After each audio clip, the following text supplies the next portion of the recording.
അതിലെ 6th chapter for a pollution free nature. ഇതിൽ നിന്നുള്ള സെക്കൻഡ് പാർട്ടാണ്. ഫസ്റ്റ് പാർട്ടിൽ നമ്മൾ സോയിലിന്റെ ഓർഗാനിക് കണ്ടന്റ് എങ്ങനെയാണ് ഐഡന്റിഫൈ ചെയ്യുന്നതെന്ന് ഒരു എക്സ്പെരിമെന്റിലൂടെ പഠിച്ചു അല്ലേ. അപ്പോൾ ഏത് സോയിലായിരുന്നു കൂടുതൽ ഓർഗാനിക് കണ്ടന്റ് ഉണ്ടായിരുന്നത്? Soil from an area full of trees നിറഞ്ഞ ഏരിയയിലെ സോയിലാണ് ഓർഗാനിക് കണ്ടന്റ് കൂടുതൽ ഉണ്ടായിരുന്നത്. അതുപോലെ what are the factors that determine the water content of the soil. സോയിലിലെ വാട്ടർ കണ്ടന്റ് ഡിറ്റർമിൻ ചെയ്യുന്ന ഫാക്ടേഴ്സ് ഏതൊക്കെയാണെന്ന് പറഞ്ഞു അല്ലെ. അതുപോലെ ഓർഗാനിക് കണ്ടന്റ് ഏറ്റവും കൂടുതൽ അടങ്ങിയിരിക്കുന്നത് ഏത് സോയിലാണ്? ടോപ്പ് സോയിലാണ്, മേൽമണ്ണിലാണ് ഏറ്റവും കൂടുതൽ ഓർഗാനിക് കണ്ടന്റ്. ഡീപ് സോയിലിൽ ഓർഗാനിക് കണ്ടന്റ് കുറവാണ്. ഈ ഓർഗാനിക് കണ്ടന്റ് നിറഞ്ഞ ടോപ്പ് സോയിൽ ഫോം ചെയ്യാൻ ഒരുപാട് വർഷങ്ങൾ വേണ്ടിവരും. The top soil is approximately 1 foot thick. 1 foot തിക്കിലാണ് ടോപ്പ് സോയിൽ കാണപ്പെടുന്നത്. The deep soil has lower organic content than the top soil. Top സോയിലിനേക്കാൾ കുറഞ്ഞ അളവിൽ മാത്രമേ ഡീപ് സോയിലിൽ ഓർഗാനിക് കണ്ടന്റ് അടങ്ങിയിരിക്കുന്നുള്ളൂ. അപ്പോൾ ടോപ്പ് സോയിൽ എത്രമാത്രം ഇമ്പോർട്ടന്റ് ആണെന്ന് മനസ്സിലായല്ലോ. ഇമ്പോർട്ടൻസ് ഓഫ് ടോപ്പ് സോയിൽ എന്തെഴുതാം? The top soil is rich in organic content. It takes many years to form the top soil about 1 foot thick. If the top soil is lost by erosion, it takes thousands of years to regain the same quantity. ഏതെങ്കിലും കാരണങ്ങളാൽ ഈ top soil നഷ്ടപ്പെട്ടു പോയാൽ വീണ്ടും അതേ ക്വാണ്ടിറ്റിയിൽ top soil ഉണ്ടാകാൻ ആയിരക്കണക്കിന് വർഷങ്ങൾ വേണ്ടിവരും. മനസ്സിലായോ? അപ്പോൾ അതാണ് ഈ ടോപ്പ് സോയിലിന്റെ importance. Soil with life. Soil is the basis of the existence of all living creatures. ജീവനുള്ളവയുടെ എല്ലാം നിലനിൽപ്പിന് മണ്ണ് ആവശ്യമാണ് അല്ലെ. Soil in all areas is not the same. എല്ലാ ഏരിയയിലെയും മണ്ണ് ഒരുപോലെയല്ല. സോയിൽ എന്തൊക്കെ അടങ്ങിയിട്ടുണ്ട്? Soil contains air, water, minerals and organic matter. Soil with high organic content is suitable for agriculture and has high water absorption capacity.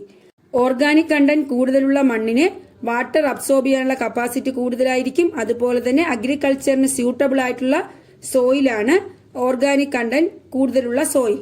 The water absorption capacity is less for sand due to its lower organic content. സാൻഡിൽ, മണലിൽ organic content കുറവാണ്. അതുകൊണ്ട് തന്നെ water absorption capacity സാൻഡിന് വളരെ കുറവാണ്. Soil contains micro organisms such as fungi and bacteria. Fungus അതുപോലെ bacterias ഇതെല്ലാം സോയിൽ അടങ്ങിയിരിക്കുന്ന മൈക്രോ ഓർഗാനിസംസ് ആണ്. ഇവ എന്താണ് ചെയ്യുന്നത്? They decompose organic matter and thus improve the fertility of the soil. Organic മാറ്ററിനെ വിഘടിപ്പിച്ച് മണ്ണിന്റെ ഫെർട്ടിലിറ്റി കൂട്ടുന്നു, ഫലപുഷ്ടി കൂട്ടുന്നു. Components of soil suitable for agriculture. അഗ്രികൾച്ചറിന് അനുയോജ്യമായ മണ്ണിൽ അടങ്ങിയിരിക്കുന്ന ഘടകങ്ങൾ എത്രയാണ്? അത് ഓരോന്നും എത്ര ശതമാനമാണെന്ന് നോക്കാം.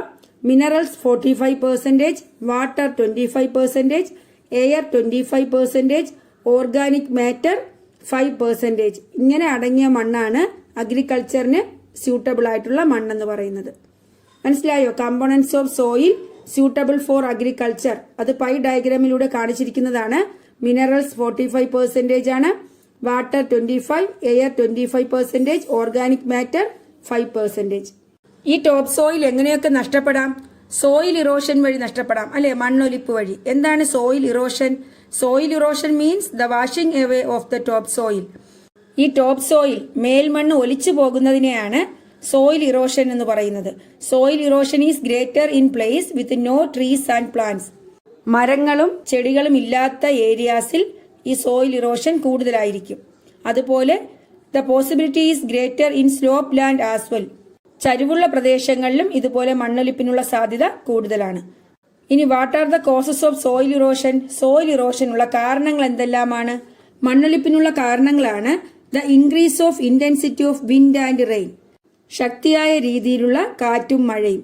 അതുപോലെ ഡീഫോറസ്റ്റേഷൻ, വനനശീകരണം. ലെവലിംഗ് ഓഫ് ഹിൽസ്, കുന്നുകൾ നിരപ്പാക്കുന്നത്. സ്ലോപ്പ് ഓഫ് ദ ലാൻഡ്, ലാൻഡിന്റെ ചരിവ് അല്ലെങ്കിൽ ചരിവ് കൂടിയ പ്രദേശങ്ങൾ. ഇതൊക്കെയാണ് സോയിൽ ഇറോഷനുള്ള പ്രധാനപ്പെട്ട കാരണങ്ങൾ. ഇനി സോയിൽ ഇറോഷൻ കൊണ്ടുള്ള ദോഷങ്ങൾ എന്തെല്ലാമാണ്? What are the after effects of soil erosion? Destroys the natural composition and fertility of the soil. മണ്ണിന്റെ പ്രകൃതിദത്തമായ ഘടനയും ഫലഭൂയിഷ്ഠതയും നഷ്ടപ്പെടുന്നു. Causes the depletion of organic diversity. ജൈവ വൈവിധ്യം നഷ്ടപ്പെടുന്നു. അഗ്രികൾച്ചറൽ പ്രൊഡക്ഷൻ ഡിക്രീസസ്, അല്ലെ, കാർഷിക ഉൽപാദനം കുറയുന്നു. മണ്ണൊലിച്ചു പോയി കഴിഞ്ഞാൽ അവിടുത്തെ കൃഷിയൊക്കെ നശിക്കുന്നു. The water absorption capacity of the soil decreases, water absorb ചെയ്യാനുള്ള സോയിലിന്റെ കപ്പാസിറ്റി കുറയുന്നു. മനസ്സിലായോ? ഇതൊക്കെയാണ് സോയിൽ ഇറോഷൻ കൊണ്ടുള്ള ദോഷങ്ങൾ. What are the remedial measures? Soil erosion തടയാനുള്ള ഡിഫറെന്റ് മെത്തേഡ്സ് എന്തൊക്കെ പറയാം? What are the different methods to be adopted to prevent soil erosion? എന്തൊക്കെയാണ്? Control the speed of flow of water by constructing bund, bund നിർമ്മിച്ചുകൊണ്ട് വെള്ളത്തിന്റെ ഒഴുക്കിന്റെ വേഗത കുറയ്ക്കാൻ കഴിയും. Land slopes can be arranged in different steps, പല സ്റ്റെപ്പുകളിലൂടെ ഈ ലാൻഡിന്റെ ചരിവ് കുറയ്ക്കാൻ കഴിയും. കൺസർവ് ദ ഓർഗാനിക് ഡൈവേഴ്സിറ്റി, ജൈവ വൈവിധ്യം സംരക്ഷിക്കുക. അതുപോലെ അവോയ്ഡ് ഡീഫോറസ്റ്റേഷൻ, വനനശീകരണം തടയുക. അപ്പോൾ ഇത്രയും കാര്യങ്ങളാണ് സോയിൽ ഇറോഷനുമായി ബന്ധപ്പെട്ട് പഠിക്കാനുള്ളത്. സോയിൽ ഇറോഷനുള്ള കാരണങ്ങൾ, അതിന്റെ ആഫ്റ്റർ ഇഫക്ട്സ് എന്തൊക്കെയാണ്, അതുപോലെ പരിഹാര മാർഗങ്ങൾ, റെമഡിയൽ മെഷേഴ്സ് എന്തൊക്കെയാണ്. മനസ്സിലായോ? ഇനി വാട്ട് ദ സോയിൽ റെഫ്യൂസസ്, നമ്മൾ ഉപയോഗശേഷം ഒരുപാട് സാധനങ്ങൾ മണ്ണിലോട്ട് വലിച്ചെറിയാറുണ്ട്. Some of them decompose into the soil, അവയിൽ ചിലതൊക്കെ മണ്ണിൽ ഡീകമ്പോസ് ചെയ്യുന്നു, വിഘടിച്ച് മണ്ണിൽ ചേരുന്നു. എന്നാൽ non degradable substances bring about changes in the natural structure of soil. എന്നാൽ നോൺ ഡീഗ്രേഡബിൾ സബ്സ്റ്റൻസസ്, മണ്ണിൽ നശിക്കാത്ത വസ്തുക്കൾ മണ്ണിന്റെ പ്രകൃതിപരമായ ഘടനയിൽ മാറ്റം വരുത്തുന്നു. മനസ്സിലായോ? Non degradable substances bring about changes in the natural structure of soil. Plastic materials form the major part of non degradable. Non degradable സബ്സ്റ്റൻസിൽ കൂടുതൽ പാർട്ടും ഏതാണ്? പ്ലാസ്റ്റിക് മെറ്റീരിയൽസ് ആണ്. മനസ്സിലായോ? അപ്പോൾ what R degradable substances? Substances that decomposes by the action of microorganisms present in the soil are called degradable substances. മണ്ണിലെ micro ഓർഗാനിസംസിന്റെ actions കൊണ്ട് മണ്ണിൽ നശിച്ചു ചേരുന്ന വസ്തുക്കളെയാണ് ഡീഗ്രേഡബിൾ സബ്സ്റ്റൻസസ് എന്ന് പറയുന്നത്. They are less hard and natural substances. അവ കട്ടി കുറവും നാച്ചുറൽ സബ്സ്റ്റൻസസും ആയിരിക്കും. ഏതൊക്കെയാണ്? Leaves and other plant parts, paper, cotton cloth, excreta of animals. പ്ലാന്റിന്റെ ലീവ്സും മറ്റുള്ള പാർട്സും, പേപ്പർ, കോട്ടൺ വസ്ത്രങ്ങൾ, അതുപോലെ അനിമൽസിന്റെ വിസർജ്യങ്ങൾ. മനസ്സിലായോ? What are non degradable substances? Substances do not decompose in the soil are called non degradable substances. മണ്ണിൽ നശിച്ചു ചേരാത്ത വസ്തുക്കളെയാണ് നോൺ ഡീഗ്രേഡബിൾ സബ്സ്റ്റൻസസ് എന്ന് പറയുന്നത്. That remains in the soil for long without degrading. അവ നശിക്കാതെ മണ്ണിൽ ഒരുപാട് നാള് കാണപ്പെടുന്നു. They bring about changes in the natural structure of soil. They prevent the free flow of air and water in the soil. മണ്ണിലെ എയറിന്റെയും വാട്ടറിന്റെയും flow തടയുന്നു. മനസ്സിലായോ? ഏതൊക്കെയാണ് non degradable substances? Plastic materials, glass pieces, metals, rubber, etcetera. മനസ്സിലായല്ലോ? ഇനി are the chemical pesticides harmful to the soil? ഈ chemical കീടനാശിനികളൊക്കെ harmful to the soil, സോയിലിന് ദോഷകരമാണോ? Yes, they are harmful.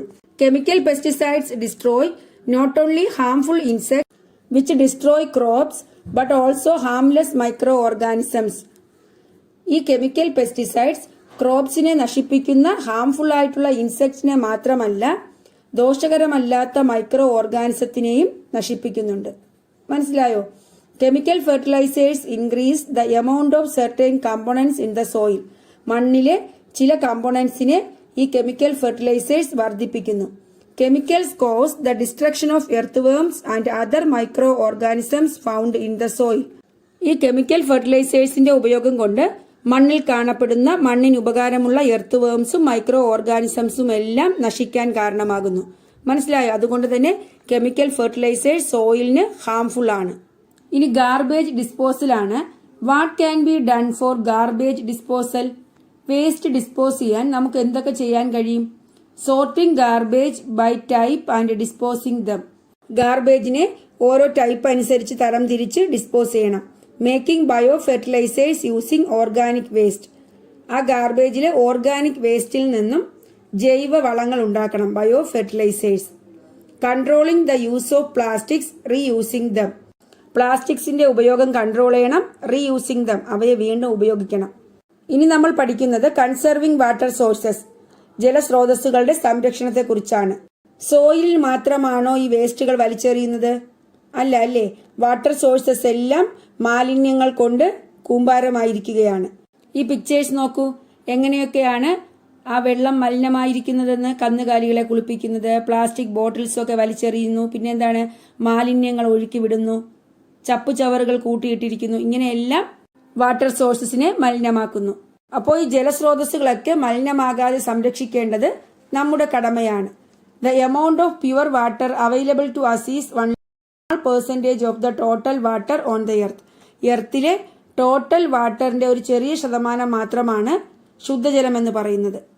Percentage of total water on the earth നോക്കാം. Water source percentage: sea water 96.5% ആണ്. Ice caps, polar റീജിയനിലൊക്കെ മഞ്ഞ് മൂടിയ പ്രദേശങ്ങളുണ്ട്. Ice എത്രയാണ്? 1.73%. Ground water 1.69%. Atmosphere 0.001%. Lakes 0.001%. Other bodies, മറ്റുള്ളവ 0.078%.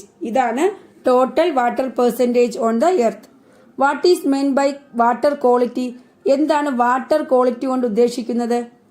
The quality of water is determined on the basis of the purpose for which it is used. ഏത് പർപ്പസിനാണ് നമ്മൾ water ഉപയോഗിക്കുന്നത് എന്നതിന്റെ അടിസ്ഥാനത്തിലാണ് വാട്ടറിന്റെ ക്വാളിറ്റി ഡിറ്റർമിൻ ചെയ്യുന്നത്. The highest quality is required for drinking water. കുടിവെള്ളത്തിനാണ് highest quality ആവശ്യമായി വരുന്നത്. Water contains various minerals, oxygen, micro organisms and insoluble impurities. വാട്ടറിൽ എന്തൊക്കെ അടങ്ങിയിരിക്കുന്നു? പലതരത്തിലുള്ള മിനറൽസ്, ഓക്സിജൻ, മൈക്രോ ഓർഗാനിസംസ്, അതുപോലെ ഇൻസൊല്യുബിൾ ഇമ്പ്യൂരിറ്റീസ്, അലിഞ്ഞു ചേരാത്ത മാലിന്യങ്ങൾ. The variation in their levels influences the quality of water. ഇവയിലുണ്ടാകുന്ന വ്യത്യാസമാണ് വെള്ളത്തിന്റെ ക്വാളിറ്റി തീരുമാനിക്കുന്നത്. ഈ വാട്ടറിൽ അടങ്ങിയിരിക്കുന്ന മിനറൽസിന്റെയും ഓക്സിജന്റെയും മൈക്രോ ഓർഗാനിസംസ്, അതുപോലെ ഇൻസൊല്യുബിൾ ഇമ്പ്യൂരിറ്റീസ്, ഇവയുടെ എല്ലാം ലെവലിന്റെ അടിസ്ഥാനത്തിൽ ഉണ്ടാകുന്ന വ്യത്യാസമാണ് ക്വാളിറ്റി ഓഫ് വാട്ടർ തീരുമാനിക്കുന്നത്. Pure water is neutral. ശുദ്ധജലം എന്ന് പറയുന്നത് ന്യൂട്രൽ ആണ്. That is its pH is 7. Pure വാട്ടറിന്റെ pH 7 ആണ്. Water with pH value between 6.5 and 7.5 is used as drinking water. 6.5നും 7.5നും ഇടയ്ക്കുള്ള pH വരുന്ന വാട്ടറാണ് ഡ്രിങ്കിംഗ് വാട്ടർ ആയിട്ട് ഉപയോഗിക്കുന്നത്. മനസ്സിലായോ? Collect samples of water from different water sources in your locality. Observe their peculiar properties and tabulate them in your science diary. Different water സോഴ്സസിൽ നിന്നുള്ള വാട്ടർ കളക്ട് ചെയ്ത് അതിന്റെ പ്രത്യേകതകൾ എഴുതാനാണ്. കളർ എഴുതണം, ഓർഡർ, ടർബിഡിറ്റി, അതുപോലെ ഇൻസൊല്യുബിൾ ഇമ്പ്യൂരിറ്റീസ് വല്ലതുമുണ്ടോ, pH value എത്രയാണ്. ഏതൊക്കെ വാട്ടർ സോഴ്സസ് ആണ്? Well, pond, river, brook. ഇവയിൽ നിന്നുള്ള വെള്ളം ശേഖരിച്ച് അവയുടെ പ്രോപ്പർട്ടീസ് എഴുതാനാണ്. ഇനി diseases that spread through drinking water. കുടിവെള്ളത്തിലൂടെ പകരുന്ന രോഗങ്ങൾ. Diseases spread through water when the disease causing micro organisms grow in water used for drinking. രോഗങ്ങൾ ഉണ്ടാക്കുന്ന മൈക്രോ ഓർഗാനിസംസ് വെള്ളത്തിൽ വളരുകയും ആ വെള്ളം നമ്മൾ കുടിക്കാൻ ഉപയോഗിക്കുകയും ചെയ്യുമ്പോൾ അതിലൂടെ നമുക്ക് ഡിസീസസ് ഉണ്ടാകുന്നു. Mixing up of excreta and other pollutants with drinking water is one reason for the pollution of drinking water. കുടിക്കുന്ന വെള്ളത്തിനോടൊപ്പം വിസർജ്യങ്ങളും അതുപോലെ മറ്റുള്ള മാലിന്യങ്ങളും മിക്സ് ചെയ്യുന്നതാണ് ഈ കുടിവെള്ളം മലിനമാകാനുള്ള കാരണം. The presence of the bacteria E coli which reach water through excreta causes the disease diarrhoea. വയറിളക്കമുണ്ടാക്കുന്ന ബാക്ടീരിയയായ ഈ കോളി വാട്ടറിലെത്തുന്നു. ഏത് വഴിയാണ്? ത്രൂ എക്സ്ക്രീറ്റ, വിസർജ്യം വഴി. ഇതെന്തുണ്ടാക്കുന്നു? വയറിളക്കമുണ്ടാക്കുന്നു. അതുപോലെ typhoid, cholera, dysentery and jaundice ഇതെല്ലാം വാട്ടറിലൂടെ സ്പ്രെഡ് ചെയ്യുന്ന ഡിസീസസ് ആണ്. മനസ്സിലായോ? Which bacteria causes diarrhoea. ഏത് ബാക്ടീരിയയാണ് ഡയറിയയ്ക്ക് കാരണമാകുന്നത്? E coli bacteria. What are the diseases that spread through water. വാട്ടറിലൂടെ പകരുന്ന രോഗങ്ങൾ ഏതൊക്കെയാണ്? ഡയറിയ, വയറിളക്കം, ടൈഫോയിഡ്, കോളറ, ഡിസെന്ററി, അതുപോലെ ജോണ്ടിസ്, മഞ്ഞപ്പിത്തം. അപ്പോൾ ഈ പൊല്യൂട്ടഡ് ഡ്രിങ്കിംഗ് വാട്ടർ നമുക്ക് പ്യൂരിഫൈ ചെയ്യാൻ കഴിയില്ലേ? വാട്ടർ പ്യൂരിഫിക്കേഷൻ, ജലശുദ്ധീകരണം എങ്ങനെയാണ്? You have been familiarised with the conventional method of purification of water in your locality. Which are they? പണ്ടുകാലത്ത് ജലശുദ്ധീകരണത്തിന് ഉപയോഗിച്ച ഒരു മെത്തേഡാണ് മുച്ചട്ടി അരിപ്പ. ദാ പിക്ചറിൽ കൊടുത്തിട്ടുണ്ട്. 3 പോട്ട്സ് ആണ് വെച്ചിരിക്കുന്നത് അല്ലെ. Water is filtered by passing it through gravel, sand and coal. എന്താണ് ഗ്രേവൽ, അതുപോലെ സാൻഡ്, ചാർക്കോൾ. ഇത്രയുമാണ് 3 പോട്ട്സിലായിട്ട് വെച്ചിരിക്കുന്നത്. ഈ വാട്ടർ എന്ത് ചെയ്യും? ഈ ഗ്രേവലിലൂടെയും സാൻഡിലൂടെയും ചാർക്കോളിലൂടെയും കടന്ന് ശുദ്ധിയായി പുറത്തു വരുന്നു. അപ്പോൾ ഇതെങ്ങനെയാണ് വർക്ക് ചെയ്യുന്നത് നോക്കാം. ഹൗ ഡസ് ദ മുച്ചട്ടി അരിപ്പ purify water? The gravel in the top pot filters the large particles in the water. വാട്ടറിലെ ലാർജ് പാർട്ടിക്കിൾസിനെ എല്ലാം ഒന്നാമത്തെ പോട്ടിലെ ഗ്രേവൽ പ്യൂരിഫൈ ചെയ്യുന്നു. The sand in the middle pot remains the mud and makes the water clear. ആ വെള്ളത്തിലടങ്ങിയിരിക്കുന്ന ചെളിയെല്ലാം ആ sand തടഞ്ഞു നിർത്തി വെള്ളത്തെ ക്ലിയർ ആക്കുന്നു. The carbon in the bottom pot absorbs the poisonous substances in the water. ഏറ്റവും ബോട്ടത്തിലെ ചാർക്കോളിലെ carbon അതിലടങ്ങിയിരിക്കുന്ന poisonous substances, വിഷവസ്തുക്കളെയൊക്കെ absorb ചെയ്യുന്നു. അങ്ങനെ വെള്ളം ശുദ്ധിയായി പുറത്തു വരുന്നു. ഇനി വലിയ ക്വാണ്ടിറ്റീസിലുള്ള വെള്ളമൊക്കെ ശുദ്ധീകരിക്കുന്നതിന് ഈ മെത്തേഡ് സൂട്ടബിൾ ആകുമോ? ഇല്ല. Let us familiarize ourselves with a few modern methods. അതിന് മോഡേൺ മെത്തേഡ്സ് ഏതാണെന്ന് നോക്കാം. വാട്ടർ ട്രീറ്റ്മെന്റ് പ്ലാന്റ്, ജലശുദ്ധീകരണശാല. എന്തിനാണ്? വലിയ ക്വാണ്ടിറ്റീസിൽ വെള്ളം ശുദ്ധിയാക്കുന്നതിന് ഈ വാട്ടർ ട്രീറ്റ്മെന്റ് പ്ലാന്റ് ആണ് ഉപയോഗിക്കുന്നത്. മനസ്സിലായോ? പിക്ചർ നോക്കൂ. Water, aerator, coagulator, clariflocculator, filter, chlorinator and pure water reservoir. മനസ്സിലായോ? അവ ഓരോന്നും എന്താണെന്നും അതിന്റെ ഫംഗ്ഷൻ എന്താണെന്നും നോക്കാം. What are the important steps in the process of water purification in a water treatment plant? Water treatment പ്ലാന്റിലെ വാട്ടർ പ്യൂരിഫിക്കേഷനിലെ ഇമ്പോർട്ടന്റ് സ്റ്റെപ്സ് ഏതൊക്കെയാണ്? 6 സ്റ്റെപ്സ് ആണ് ഉള്ളത്. എയറേഷൻ, കൊയാഗുലേഷൻ, ക്ലാരിഫ്ലോക്കുലേഷൻ, അതുപോലെ ഫിൽട്രേഷൻ, ക്ലോറിനേഷൻ ആൻഡ് സ്റ്റോറേജ്. ഓരോന്നും എന്താണെന്ന് നോക്കാം. Step 1, aeration. The process of mixing water with air. Thus the amount of oxygen in the water increases. Aeration എന്ന സ്റ്റെപ്പിൽ വാട്ടറിനെ എയറുമായിട്ട് മിക്സ് ചെയ്യുന്നു. അങ്ങനെ വാട്ടറിലെ ഓക്സിജന്റെ അളവ് കൂടുന്നു. മനസ്സിലായോ? അതാണ് എയറേഷൻ എന്ന് പറയുന്നത്. വാട്ടറിനെ എയറുമായിട്ട് മിക്സ് ചെയ്യുന്ന പ്രോസസ്സാണ്. കൊയാഗുലേഷൻ സ്റ്റെപ്പ് എന്താ? This is an important step in the process of water purification in a water treatment plant. Water treatment പ്ലാന്റിൽ വാട്ടർ പ്യൂരിഫിക്കേഷനിലെ ഇമ്പോർട്ടന്റ് സ്റ്റെപ്സ് ആണ് coagulation. This enables the sedimentation of solid matter present in water. ഈ സ്റ്റെപ്പിൽ വാട്ടറിൽ അടങ്ങിയിരിക്കുന്ന solid matter, solid ആയിട്ടുള്ള വസ്തുക്കൾ sediment ആകുന്നു, അതായത് താഴെ അടിയുന്നു. Alum is added for this. ഈ പ്രോസസ്സിന് വേണ്ടി ആഡ് ചെയ്യുന്നത് ആലമാണ്. When alum is added the pH value of water decreases. Alum add ചെയ്യുമ്പോൾ വെള്ളത്തിന്റെ pH വാല്യൂ കുറയുന്നു. Lime is added to regulate the pH value. pH value regulate ചെയ്യാൻ lime add ചെയ്യുന്നു. മനസ്സിലായോ? കൊയാഗുലേഷൻ പ്രോസസ്സിൽ വാട്ടറിലെ സോളിഡ് മാറ്റർ സെഡിമെന്റേഷന് വിധേയമാകുന്നു. വാട്ടറിൽ ആലം ആഡ് ചെയ്യുമ്പോൾ വാട്ടറിന്റെ pH കുറയുന്നു. പിന്നെ ലൈം ആഡ് ചെയ്ത് വാട്ടറിന്റെ pH റെഗുലേറ്റ് ചെയ്യുന്നു. മനസ്സിലായോ? അടുത്ത സ്റ്റെപ്പ് ക്ലാരിഫ്ലോക്കുലേഷൻ ആണ്. After the solid waste settles the clear water is fed into filters. Solid waste സെറ്റിലായതിനു ശേഷം ക്ലിയർ വാട്ടർ ഫിൽറ്ററിലേക്ക് പോകുന്നു. ഫിൽട്രേഷൻ പ്രോസസ് എന്താ? Impurities which do not get settled are removed by the filter. ഈ സെറ്റിലാകാത്ത impurities ഒക്കെ filtration process വഴി remove ചെയ്യുന്നു. അരിച്ചെടുക്കുന്ന പ്രോസസ്സാണ് filtration. Fine sand and gravel are used respectively in the upper and lower portions of the filter unit. Filter unit വഴിയാണ് filtration നടക്കുന്നത്. ആ ഫിൽറ്റർ യൂണിറ്റിന്റെ അപ്പർ ആൻഡ് ലോവർ പോർഷൻസിൽ സാൻഡും ഗ്രേവലുമാണ് ഫിൽട്രേഷന് വേണ്ടി ഉപയോഗിക്കുന്നത്. മനസ്സിലായോ? അപ്പർ പോർഷനിൽ സാൻഡും ഗ്രേവൽ എവിടെയാണ്? ലോവർ പോർഷനിലും. അങ്ങനെ ഫിൽട്രേഷൻ നടക്കുന്നു. അടുത്ത് ക്ലോറിനേഷൻ ആണ്. Chlorine gas or bleaching powder is mixed with it to sterilise the filtered water. ഈ അരിച്ചു വന്ന വെള്ളം ഫിൽട്രേഷൻ വഴി ഫിൽറ്റേർഡ് വാട്ടർ പുറത്തു വരുമ്പോൾ അതിനെ ക്ലോറിൻ ഗ്യാസോ അല്ലെങ്കിൽ ബ്ലീച്ചിങ് പൗഡറോ മിക്സ് ചെയ്ത് സ്റ്റെറിലൈസ് ചെയ്യുന്നു, അണുവിമുക്തമാക്കുന്നു. മനസ്സിലായല്ലോ? അടുത്ത സ്റ്റോറേജ് ആണ്. ഇങ്ങനെ after purification water is stored in a water reservoir. ഈ പ്യൂരിഫിക്കേഷന് ശേഷം വാട്ടറിനെ ജലസംഭരണികളിൽ സ്റ്റോർ ചെയ്യുന്നു. അതാണ് സ്റ്റോറേജ് പ്രോസസ്. അപ്പോൾ എല്ലാ സ്റ്റെപ്സും മനസ്സിലായല്ലോ. ചാപ്റ്റർ കംപ്ലീറ്റ് ആക്കേണ്ടതുണ്ട്, അതുകൊണ്ട് ഞാൻ വീണ്ടും പറയുന്നില്ല. ഇനി എന്താണ് water purifiers? Water purifiers used to purify water at home have a filter unit and facilities to let ultra violet rays to pass through.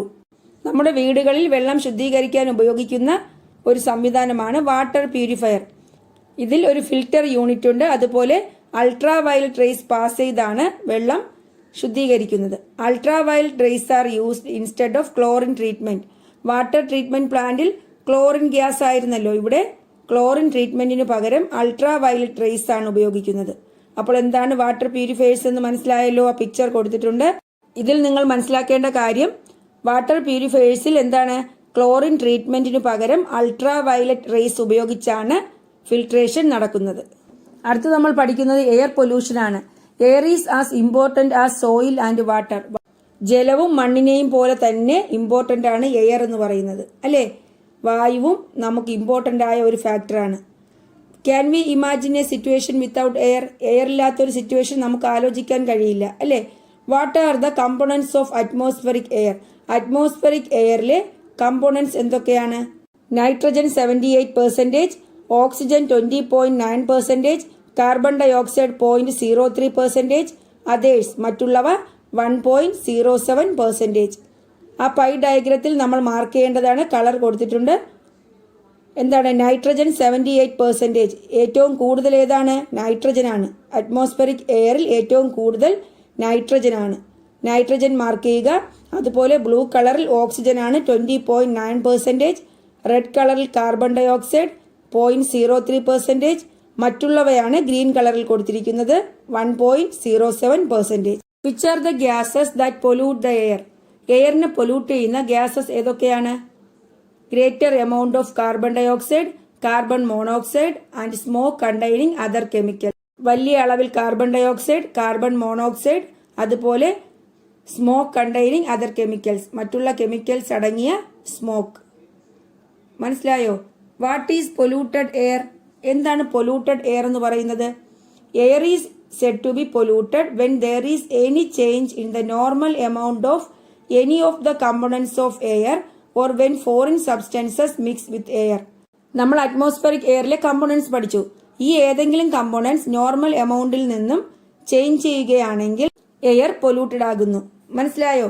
അല്ലെങ്കിൽ ഏതെങ്കിലും ഫോറിൻ സബ്സ്റ്റൻസസ് ഈ എയറുമായിട്ട് മിക്സ് ചെയ്യുന്നു, അപ്പോഴും എയർ പൊല്യൂട്ടഡ് ആണെന്ന് പറയാം. Increased rate of pollution creates many health problems. Pollution rate കൂടുന്നത് ആരോഗ്യ പ്രശ്നങ്ങൾ ഉണ്ടാകാൻ കാരണമാകുന്നു. മനസ്സിലായല്ലോ? ഇനി examine the table including the other situations in which air gets polluted. Air pollute ആകുന്ന മറ്റുള്ള സിറ്റുവേഷൻസ് എക്സാമിൻ ചെയ്യാനുള്ള ഒരു ടേബിളാണ്. Gas, source, harm. ഗ്യാസ് ഏതാണ്? കാർബൺ മോണോക്സൈഡ് ആണ്. സോഴ്സോ സ്മോക്ക് ഫ്രം ഓട്ടോമൊബൈൽസ്. ഓട്ടോമൊബൈൽസിൽ നിന്നുള്ള പുകയാണ്. അതിന്റെ ദോഷങ്ങൾ എന്തൊക്കെയാണ്? This combines with haemoglobin in the human body and forms carboxy haemoglobin. നമ്മുടെ ബ്ലഡിലെ ഹീമോഗ്ലോബിനുമായിട്ട് ഈ കാർബൺ മോണോക്സൈഡ് മിക്സ് ചെയ്ത് കാർബോക്സി ഹീമോഗ്ലോബിൻ ഉണ്ടാകുന്നു. ഇതുകൊണ്ടുള്ള പ്രശ്നം എന്താ? This reduces the oxygen absorption capacity of blood. ഇത് ബ്ലഡിന്റെ ഓക്സിജൻ അബ്സോർബ് ചെയ്യാനുള്ള കപ്പാസിറ്റി കുറയ്ക്കുന്നു. അതുകൊണ്ടാണ് വാഹനങ്ങളിൽ നിന്നുള്ള പുക ശ്വസിക്കുമ്പോൾ നമുക്ക് ചുമയും ശ്വാസമുട്ടലൊക്കെ ഉണ്ടാകുന്നത്. അടുത്ത ഗ്യാസ് കാർബൺ ഡൈ ഓക്സൈഡ് ആണ്. When wood and coal burn, തടിയോ അല്ലെങ്കിൽ കൽക്കരിയോ കത്തിക്കുമ്പോൾ കോസസ് ഗ്ലോബൽ വാർമിംഗ്, ആഗോള താപനത്തിന് കാരണമാകുന്നു. സൾഫർ ഡയോക്സൈഡ് ഫ്രം ഫാക്ടറീസ് ആണ് source. Causes irritation to eyes, lung cancer and asthma. കണ്ണുകൾക്ക് ഇറിറ്റേഷൻ, അതുപോലെ ശ്വാസകോശ ക്യാൻസർ, ആസ്മ ഇവയുണ്ടാകുന്നു. ഓക്സൈഡ്സ് ഓഫ് നൈട്രജൻ, നൈട്രജന്റെ oxides from automobiles and factories. ഓട്ടോമൊബൈൽസിൽ നിന്നും ഫാക്ടറീസിൽ നിന്നുമാണ് ഉണ്ടാകുന്നത്. കോസസ് ആസിഡ് റെയിൻ, ആസിഡ് മഴയ്ക്ക് കാരണമാകുന്നു. അപ്പോൾ ഓരോ ഗ്യാസും അതിന്റെ സോഴ്സ് എന്താണ്, അതിന്റെ ദോഷം എന്താണെന്ന് മനസ്സിലായല്ലോ. അടുത്ത് how can we control air pollution? വായു മലിനീകരണം എങ്ങനെ കൺട്രോൾ ചെയ്യാം അല്ലെങ്കിൽ എങ്ങനെ തടയാം? യൂസ് ഓഫ് പബ്ലിക് കൺവേയൻസ്, പൊതുവാഹന സൗകര്യം ഉപയോഗപ്പെടുത്തുക. Prevent the burning of plastics, plastics ഒക്കെ കത്തിക്കുന്നത് തടയുക. Avoid or reduce the use of chemical pesticides.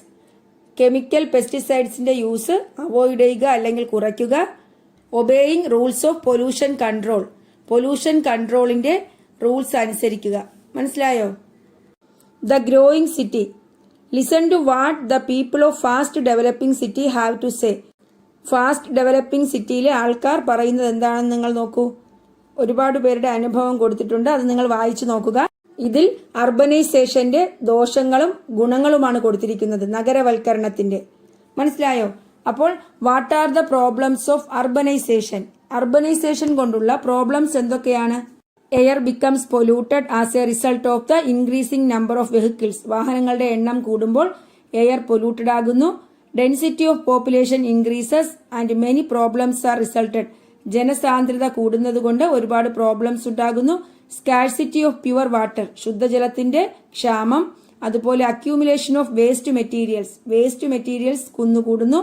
Ecological problems as a result of filling low lying areas and water bodies. താഴ്ന്ന പ്രദേശങ്ങൾ, ജലസ്രോതസ്സുകൾ ഇവയെല്ലാം നികത്തുന്നതുകൊണ്ട് പാരിസ്ഥിതിക പ്രശ്നങ്ങൾ ഉണ്ടാകുന്നു. Ecological problems. മനസ്സിലായോ? ഇതെല്ലാം നഗരവൽക്കരണത്തിന്റെ ദോഷങ്ങളാണ്. ഇനി സസ്റ്റൈനബിൾ ഡെവലപ്മെന്റിനെ കുറിച്ച് ഒരു സെമിനാർ തയ്യാറാക്കാൻ കൊടുത്തിട്ടുണ്ട്. എന്താണ് sustainable development? We have to protect our environment as other conveniences are improved. മറ്റുള്ള സൗകര്യങ്ങൾ ഇംപ്രൂവ് ചെയ്യുന്നതിനോടൊപ്പം നമ്മുടെ എൻവയോൺമെന്റ്, പരിസ്ഥിതിയും നമ്മൾ പ്രൊട്ടക്ട് ചെയ്യേണ്ടതുണ്ട്. So a development by taking into consideration of the environment is what we need. അതുകൊണ്ട് നമ്മുടെ എൻവയോൺമെന്റിനെ സംരക്ഷിച്ചുകൊണ്ടുള്ള ഡെവലപ്മെന്റ് ആണ് നമുക്ക് വേണ്ടത്. That is sustainable development. ഇതിനെയാണ് സസ്റ്റൈനബിൾ ഡെവലപ്മെന്റ് എന്ന് പറയുന്നത്. നമ്മുടെ എൻവയോൺമെന്റിനെ പ്രൊട്ടക്ട് ചെയ്തുകൊണ്ടുള്ള development. Certain measures must be taken for sustainable development. ഇങ്ങനെ സസ്റ്റൈനബിൾ ഡെവലപ്മെന്റിന് വേണ്ടി നമ്മൾ ചില സ്റ്റെപ്പുകൾ എടുക്കേണ്ടതുണ്ട്. എന്തൊക്കെയാണ്? Planting of trees. മരങ്ങൾ നടുക. Decrease the use of private vehicles. Private വാഹനങ്ങളുടെ ഉപയോഗം കുറയ്ക്കുക. Make use of public transporting system. പൊതുഗതാഗത വാഹന സൗകര്യം ഉപയോഗപ്പെടുത്തുക. Obey the rules of pollution control. Pollution കൺട്രോളിന്റെ റൂൾസ് അനുസരിക്കുക. Dispose the waste at the origin itself.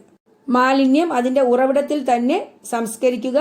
Avoid throwing away of electronic goods and plastics after use. ഉപയോഗത്തിന് ശേഷം electronic സാധനങ്ങളും പ്ലാസ്റ്റിക്സും വലിച്ചെറിയുന്നത് ഒഴിവാക്കുക. മനസ്സിലായോ? ഇതൊക്കെയാണ് സസ്റ്റൈനബിൾ ഡെവലപ്മെന്റിന് വേണ്ടി നമുക്ക് ചെയ്യാൻ പറ്റുന്ന കാര്യങ്ങൾ. ഇത്രയും കാര്യങ്ങളാണ് ഈ ചാപ്റ്ററിൽ പഠിക്കാനുള്ളത്. ഇനി നമുക്ക് ലെറ്റേഴ്സ് അസസ് കൂടി നോക്കാം. In which of the following water samples should lime B added? ഏത് വാട്ടർ സാമ്പിളിലാണ് നമ്മൾ ലൈം ആഡ് ചെയ്യുന്നത്? pH 5. pH 5 ആയ അസിഡിക് വാട്ടറിലാണ് നമ്മൾ ലൈം ആഡ് ചെയ്യുന്നത്. pH 7 ന്യൂട്രലാണ്. pH 9, pH 8 അവ ആൽക്കലൈൻ ആണ് അല്ലേ? 7-നേക്കാളും കൂടിയത് ആൽക്കലൈൻ നാച്ചുറാണ്. 7-നേക്കാളും കുറഞ്ഞത് അസിഡിക് ആണ്. അപ്പോൾ അസിഡിക് ആയിട്ടുള്ള വാട്ടറിലാണ് ലൈം ആഡ് ചെയ്യുന്നത്. When water is poured into a perforated coconut shell filled with gravel, water drops come out through the hole of the coconut shell quickly. What inference can be arrived at from this? നമ്മളൊരു coconut shell, ചിരട്ടയിൽ gravel നിറച്ചിട്ട് അതിൽ വെള്ളം എടുത്തു കഴിഞ്ഞാൽ വെള്ളം എന്ത് ചെയ്യും? ആ കോക്കനട്ട് ഷെല്ലിന്റെ ഹോളിലൂടെ പുറത്തേക്ക് വരുന്നു പെട്ടെന്ന്. വാട്ടർ ഇൻഫറൻസ്, ഇതിൽ നിന്ന് നമുക്ക് എന്താണ് മനസ്സിലാകുന്നത്? Water absorbing capacity of soil is low. ആ കോക്കനട്ട് ഷെല്ലിലെ സോയിലിന് വാട്ടർ അബ്സോർപ്ഷൻ കപ്പാസിറ്റി കുറവാണ്. വാട്ടർ അബ്സോർപ്ഷൻ കപ്പാസിറ്റി കുറവാകുമ്പോഴാണ് വെള്ളം പെട്ടെന്ന് പുറത്തു വരുന്നത്. മനസ്സിലായോ? What are the circumstances that cause an increase in the amount of carbon dioxide in the air? എയറിൽ കാർബൺ ഡൈ ഓക്സൈഡിന്റെ എമൗണ്ട് കൂടാനുള്ള സാഹചര്യങ്ങൾ എന്തൊക്കെയാണ്? ഡീഫോറസ്റ്റേഷൻ, വനനശീകരണം. Burning of wood and coal, തടിയും അതുപോലെ കൽക്കരിയുമൊക്കെ കത്തിക്കുന്നത്. പിന്നെന്ത് പറയാം? സ്മോക്ക് ഫ്രം ഫാക്ടറീസ്, ഫാക്ടറികളിൽ നിന്നുള്ള പുക. എക്സിറ്റ് ഗ്യാസസ് ഫ്രം വെഹിക്കിൾസ്, വാഹനങ്ങളിൽ നിന്നും പുറത്തു വരുന്ന ഗ്യാസസ്. What are the precautions to be taken to prevent the spread of diseases through water? വെള്ളത്തിലൂടെയുള്ള രോഗം തടയാൻ നമുക്ക് എന്തൊക്കെ മുൻകരുതലുകൾ എടുക്കാൻ കഴിയും? എന്തൊക്കെ ചെയ്യണം? Use boiled and cooled water for drinking purposes, തിളപ്പിച്ചാറ്റിയ വെള്ളം കുടിക്കാൻ ഉപയോഗിക്കുക. പിന്നെന്താ? Organic waste should not come into contact with water resources. ഈ ഓർഗാനിക് വേസ്റ്റുകൾ വാട്ടർ റിസോഴ്സസുമായി കോണ്ടാക്റ്റിലാകുന്നത് ഒഴിവാക്കുക. പിന്നെന്ത് പറയാം? Septic tanks should be provided for ടോയ്ലറ്റ്സിന് septic tank ഉറപ്പുവരുത്തുക. ഇത്രയും കാര്യങ്ങളാണ് ഈ ക്ലാസ്സിൽ ഉൾപ്പെടുത്തിയിരിക്കുന്നത്.